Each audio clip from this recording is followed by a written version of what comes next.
Tá começando mais um vídeo, sejam muito bem-vindos ao Luz Câmera CK, meu canal de filme.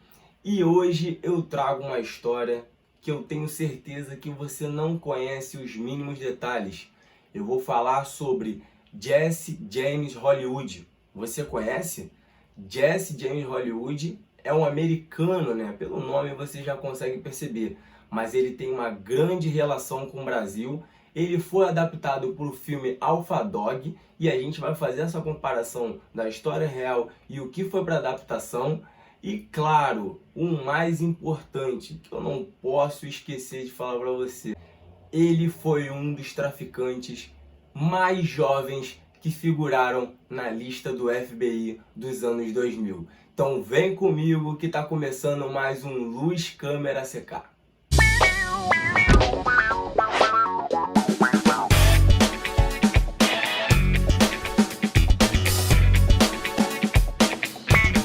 Mas antes de começar esse vídeo, não esquece, por favor, de dar aquele like, se inscreve no canal e aperta o sininho para ativar as notificações dos vídeos novos. Claro que qualquer novidade eu também sempre coloco no meu Instagram e boto o link do novo vídeo lá na bio. Chega de assunto, chega de conversa, vamos logo pro vídeo porque é o que interessa para vocês, a história de Jesse James Hollywood. Jesse James Hollywood nasceu em 1980. Ele morava nos Estados Unidos e era filho de Jack Hollywood. É muito importante destacar que Jesse James ele tinha uma boa condição financeira, né? Era muito ligado aos esportes, ele participava muito como jogador de beisebol. Aliás, o seu pai também, diziam que o seu pai era técnico de um time de beisebol. Então, desde o high school, Jesse James sempre foi um atleta e sempre esteve muito ligado ao esporte. Jesse James Hollywood, uma história muito interessante. Um caso talvez que não estávamos acostumados a presenciar nos Estados Unidos, né? Já vimos vários tipos de traficantes, né? E claro, até com poderes aquisitivos grandes, igual o próprio Jesse. Mas o estilo dele era um estilo muito diferente. Jesse James, na verdade, tinha muito esse jeito de liderança e esse jeito de cativar as amizades. Os seus amigos eram subordinados fiéis e muitos deles faziam o que Jesse pedia. E muitas das vezes se metiam em confusões por causa disso, né? Jesse começou a ficar expandindo seu negócio e começou a ter mais problemas quando teve a ideia mesmo de expandir o seu negócio para outros terrenos. E aí é que começa sempre o problema. Jesse aceitava muito esquemas, rolo com a questão das drogas. E com isso, as dívidas dos viciados começavam a aparecer. E é isso que Jack sempre recriminava Jesse e falava que ele estaria errado e que ele estaria se metendo em problemas. Mas Jesse sempre achava e acreditava que aquele esquema ou algo do tipo poderia te trazer mais grana. Não é à toa que ele sempre ficava de olho e sempre ficava muito esperto em qual esquema ele poderia fazer novo para conseguir arrecadar mais dinheiro. Como eu já havia falado, tinha diversos amigos que ele carregava desde o ensino médio. Mas os principais e que vão ser muito importantes para essa história são três amigos. Graham Presley era um grande amigo dele. Talvez o que mais gostava das curtições e das grandes festas que Jesse James dava. Graham Presley era muito parceiro, sempre estava querendo disputar a amizade de Jesse James com outros amigos. E ele se mostrava super fiel a tudo que o amigo pedia a ele. Mas é claro que Jesse James sempre ouvia muito, ele sempre dava um jeito de dizer que Graham tinha ideias melhores e que eles eram a dupla ideal. Outro grande amigo era Ryan Hoyt, acho que deve ser um dos maiores destaques dessa história, já que ele vai ser peça fundamental para a história toda de Jesse James e de sua acusação final. Ryan Wright é aquele fiel escudeiro, igual no caso do goleiro Bruno, que era Macarrão e goleiro Bruno. É isso. Ryan era sempre muito, mas muito agradecido a Jesse James por viver aquela vida que talvez ele nunca iria viver se não estivesse ao lado desse grande companheiro.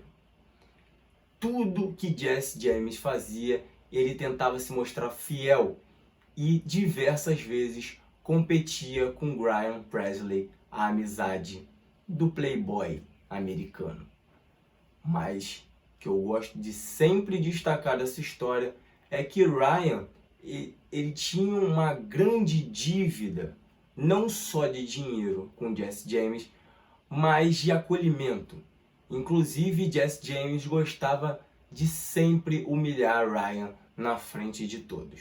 E contavam que Ryan, mesmo assim, se mantinha fiel ao amigo por dívidas com drogas, dívidas com festas e, claro, por poder viver uma vida de luxo. Jesse James também possuíam outros amigos, mas acredito que esses dois vão ser os pilares da história.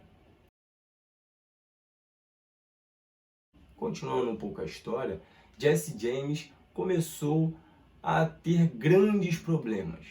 Como eu disse lá no início do vídeo, ele começou a querer fazer rolos, querer fazer dívidas até com terceiros, e isso estava causando grandes danos e impactos financeiros ao seu cartel, né? E com isso, ele gostava, por causa do seu status, de se posicionar friamente nos casos. Ele queria mostrar mesmo que era um gangster e que tinha controle da situação. Mesmo sendo muito novo, até lá na época, com 14 anos de idade, foi falado que ele era um dos melhores atiradores, né? O seu pai o levou para um campo, né, de cowboys e ele treinava tiro. E disseram que ele tinha um dom para isso. E ele gostava sempre de aparecer nas festas, armado, mostrando muito poder e se posicionar para casos de pessoas que tinham dívida com ele. Inclusive, Ryan, como falei, seu amigo, tinha uma dívida e ele gostava frequentemente de humilhá-lo por causa disso. Mas Ryan ainda era seu amigo e ele poderia pedir esses tipos de serviço para ele. Agora, outros viciados e que estavam ficando com uma boa dívida não tinha o que ele fazer. E aí ele precisava se posicionar e cobrar a dívida. E a história dele começa bem a fundo quando aparece esse personagem que se chama Benjamin Mikovits, né? Benjamin Mikovits tinha um grande problema com o vício em drogas.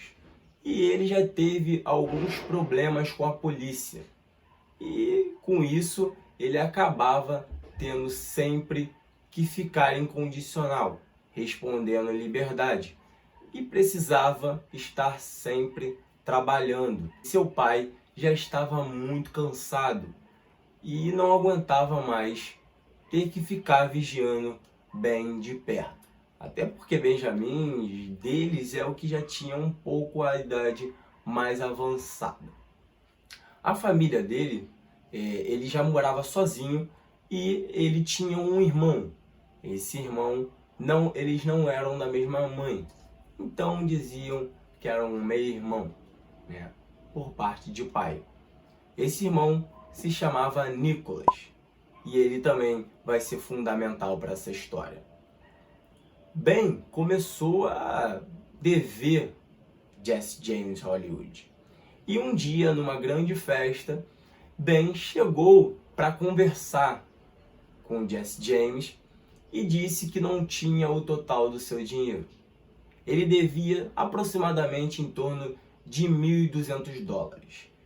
Muitos dizem que ele devia mais de $36 mil, o que a gente até fica confuso nessa história, pois vocês vão entender o porquê Jesse James faria tudo isso por causa de 1.200. Então, a história, ainda nessa informação dos valores, não bate totalmente. A gente fica preparado para essa conversa, que toma rumos muito catastróficos. Os dois acabam brigando muito feio e Ben promete pagar a dívida para Jesse. Mas Jesse diz na cara dele que ou ele paga ou ele vai morrer. Com isso, uma grande discussão, uma grande briga entre os dois acontece em plena uma festa. E Ben disse que não vai ficar assim. Até porque Ben era um cara muito viciado, ele tinha grandes problemas de dependência química mesmo. E ele dependia sempre de pedir dinheiro ou de roubar algo para comprar mais droga. E isso ia aumentando a dívida dele, sendo que Jesse já não estava suportando e detestava esse tipo de cliente. No caso, a briga foi tão grande que as ameaças de Ben acabaram sendo o principal ponto dessa história. Ben, depois logo disso, uns dias depois, invade a casa de Jesse James, quebra muitas coisas, dizem até que ele roubou alguns pertences de Jesse James e decreta realmente uma guerra. Nós podemos até dizer, se os dois não fossem pessoas muito famosas, que seria uma costa oeste contra uma costa leste. Um Tupac versus Big, não é verdade? Porque essa guerra caracteriza aquela questão de dois lados da moeda. Mas um dia eles estão dando um rolê, estão pelas ruas e acabam passando pelo Nicholas, o irmão do Ben. Nicholas era o irmão mais novo, ele era muito novo, mas era também muito carente de atenção, de amizades. Ele era muito preso pelos pais e os pais davam total atenção e total amor, porque eles tinham muito medo que Nicholas tivesse as mesmas atitudes de Benjamin. Mas com isso, ele acabou pagando um pato nessa história. Com isso, eles colocam o garoto direto no carro como se fosse um sequestro. Na verdade, foi um sequestro. Eles ainda batem um pouco no garoto, tentam intimidar e falam que vão levar o garoto em troca da dívida de Benjamin. Benjamin logo começa a sentir que o sumiço do seu irmão foi algo relacionado a Jesse James. Jesse James estaria pronto para fazer qualquer coisa que diretamente afetasse Benjamin. A família logo vai em cima de Benjamin e fala quanto ele deve para qualquer traficante ou algo do tipo para trazer o seu irmão de volta. Mas o caso mais curioso, o que torna essa história totalmente diferente, é que Nicholas, como eu falei, era muito carente de amizade e ele queria mesmo aproveitar a vida. Ele queria ter relações com mulheres, ele queria ir em festas, ele também queria usar drogas, ele queria ser descolado. E ele gostava muito, mas muito, do estilo de vida que Jesse James vivia, de que o William também vivia e de, claro, Graham Presley, né? Então, ele começou a fazer muita amizade. Um garoto, que era até apelidado por garoto roubado, estava no sequestro, mas sempre se divertindo. Não importa, aquilo no final era um sequestro.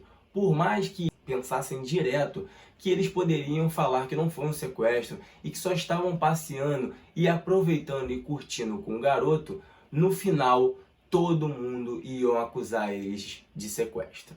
E a história começa a ficar pior porque Jesse liga e entra em contato com Benjamin para tentar falar e despistar sobre o seu irmão Nicholas. Mas ele já estava esperto. Benjamin já sabia que Jesse estava com o garoto e que aquilo era um sequestro. Não tinha como correr.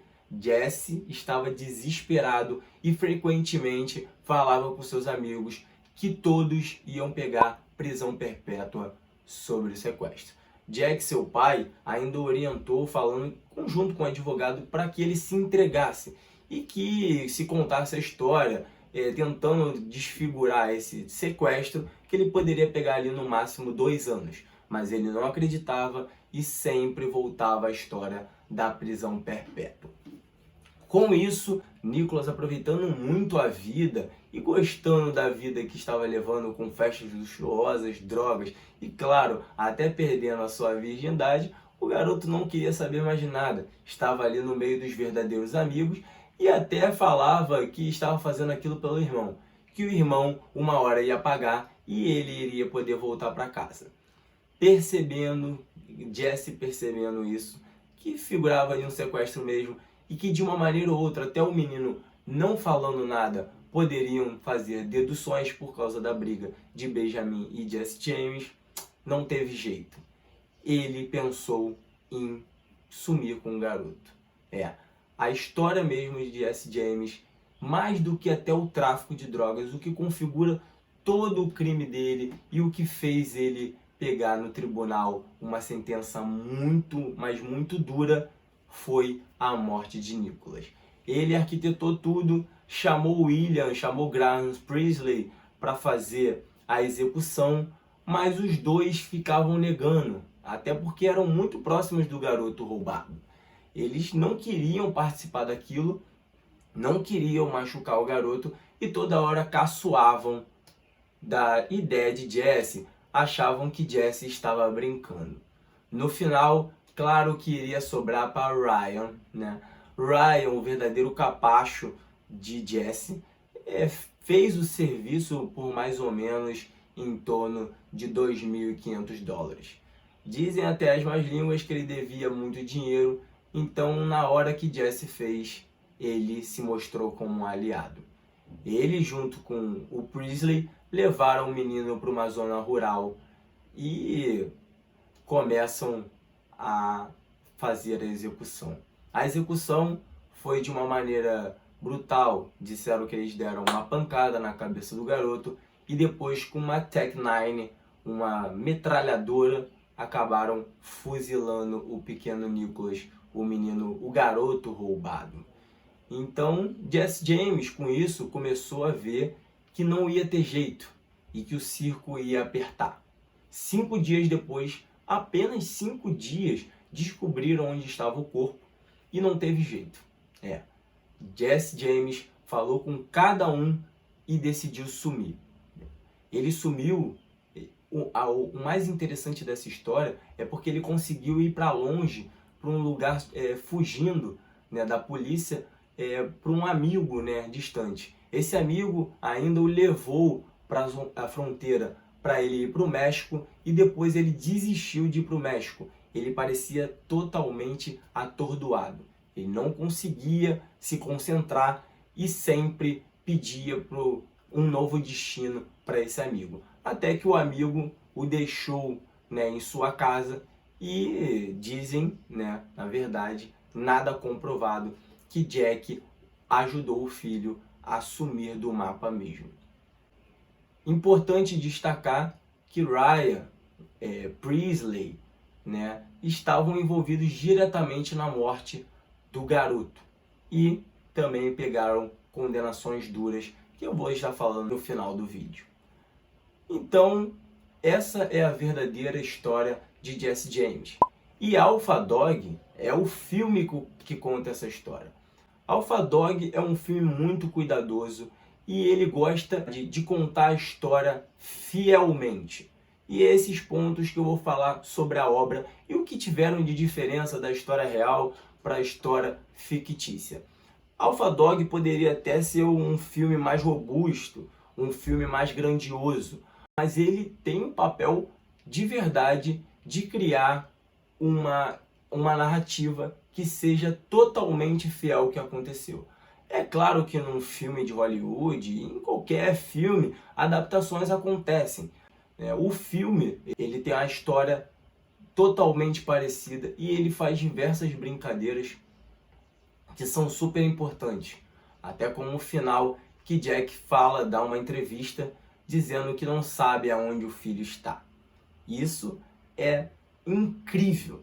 E dizem, né, em muitos relatos, aconteceu essa entrevista de pessoas querendo que o pai de Jesse falasse o verdadeiro paradeiro do filho. O filme é muito linear, e ele aborda com cada detalhe o que aconteceu mesmo com esses personagens. Claro que ele faz mudanças de nomes, né? E alguns detalhes como localidades, eles também não botam um real. Até porque isso poderia trazer muitos problemas para o próprio filme e também juridicamente. No próprio filme, o diretor ele tinha a ideia de trazer o final de Jesse James até a condenação, mas por motivos que ele ainda estava respondendo o processo, não conseguiu que isso fosse feito. Por quê? Jesse James, e aí não mostra em Alpha Dog, ele na verdade conseguiu fugir, como eu contei para vocês, e ele veio para o Brasil. Ele achou que o Brasil era aquela bagunça mesmo, e é, né? Mas queria que não ia ser pego, que até pela justiça, né, pelo modo de leis do Brasil, ele não iria conseguir ser acusado. Ele teve um filho com uma brasileira chamada Márcia Reis e vivia em Saquarema. Ele achou realmente que não ia ser pego e que não ia ter nenhum problema aqui no Brasil, sendo que a investigação foi muito... Ele foi preso e deportado para os Estados Unidos para seu julgamento. Voltando para o filme Alpha Dog, eles queriam contar isso, né? Só para vocês poderem entender. Eles queriam contar essa história, mas não puderam devido aos processos que poderiam ocorrer contra o filme. E o filme ele tenta de todas as formas mostrar o passo a passo do que aconteceu com Jesse James até a morte de Nicholas, que foi o ponto principal para Jesse James ser acusado. A grande acusação dele de estar figurando a lista do FBI foi mais pelo sequestro e morte de Nicholas. E claro, depois associação e tráfico de drogas. Inclusive, é um filme que a gente acredita logo que vai ser contado toda na visão de Jesse James. E o filme ele se preocupa muito em mostrar o Nicholas. Quem era o garoto roubado? Qual eram os sentimentos dele? Uma grande parte do filme fica focado no garoto até a sua morte. Então parece que queriam mostrar tanto esse lado da versão como dos criminosos que estavam junto com Nicholas. E Nicholas, quando teve sua morte, sua mãe, Olivia, não aguentou. Ela tentou se suicidar 3 vezes. Inclusive, nós percebemos no filme que Alpha Dog faz uma grande homenagem a Nicholas.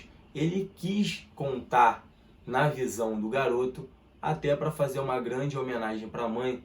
A mãe acabou aceitando que o filme fosse rodado, que o filme fosse contado, e eles colocam um trecho de uma entrevista dela contando como é perder um filho, como foi ela ficar sem o filho, e se derrama em lágrimas numa cena realmente muito triste.